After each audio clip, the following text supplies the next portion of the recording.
Hey, don't waste it. Let's do something new, like painting on small canvas, but on a paper. And hope all of you are doing well.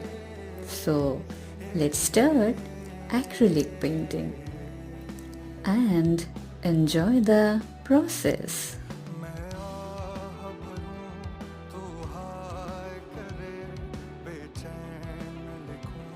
Thank you for giving me your precious time. Have a good day.